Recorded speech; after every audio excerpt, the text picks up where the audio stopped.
The Candelária massacre was an event in Rio de Janeiro, beside the Candelária Church, on the night of July 23, 1993. 8 young people were killed by a group of men, several of which were members of the police. The men were tried for the killings, but only 2 of them were convicted.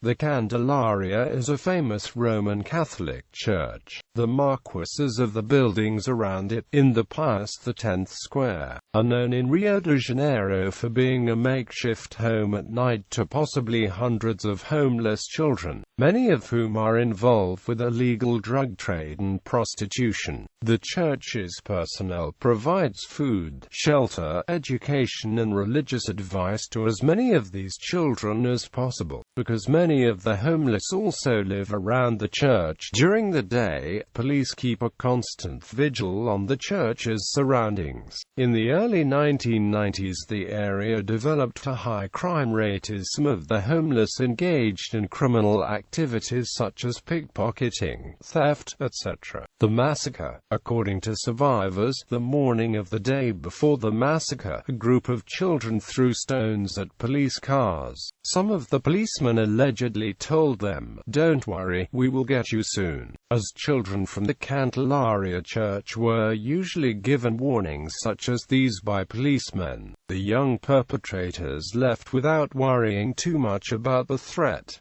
At midnight, a few cars came to a halt in front of the Candelária Church. Next, shots were heard. The children tried to take cover, but 8 of them were shot to death and several others wounded. One of the children present that night, Sandro Rosa de Nascimento, later hijacked a bus in an incident that was widely televised throughout all of Brazil. The international community severely condemned the attack, and many in Brazil asked for the prosecution of those who shot the Candelária Church children. List of those killed: Paulo Roberto de Oliveira, 11 years old. Anderson de Oliveira Pereira, 13 years old. Marcelo Candido de Jesus, 14 years old. Valdivino Miguel de Almeida, 14 years old. Gambarzinho, 17 years old. Leandro Santos da Conceição, 17 years old.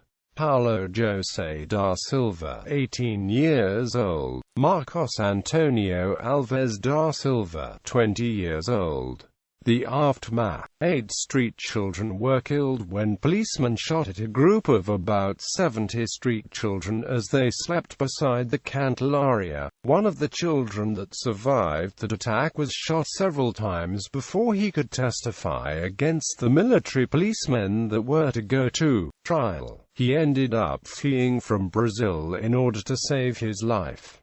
3 military policemen were charged in the killings, but only 1 was convicted. 50 officers were accused of the massacre. One of them, Mauricio da Conceição, died during a shootout as he was about to be arrested in 1994. 2 others, Marcos Emanuel and Nelson Cunha, were handed sentences equivalent to life sentences. However, they could potentially avoid the imprisonment, as Brazilian law says that anyone who gets a sentence of 20 or more years in jail automatically qualifies for a second trial. It has been estimated that 62 street children survived the massacre. A social worker who later tracked the fate of these homeless survivors found out that eventually 39 of them were either killed by police or by elements of street life, and she discusses this in the documentary film Bus 174. The event also was mentioned in the song The Candelária Massacre, recorded by a Brazilian death metal band Lacerated and Carbonized. Sandro Rosa de Nascimento and Bus 174. One of the survivors, Sandro Rosa de Nascimento, later became infamous for hijacking a city bus and standing off with Rio police on June 12, 2000. During the confrontation, Sandro screamed on television cameras about social injustice in Brazilian society while holding his weapon to a hostage's head. Amidst his threats, he argued that mainstream Brazil ignored the poor and destitute to the point of denying even the humanity of the homeless.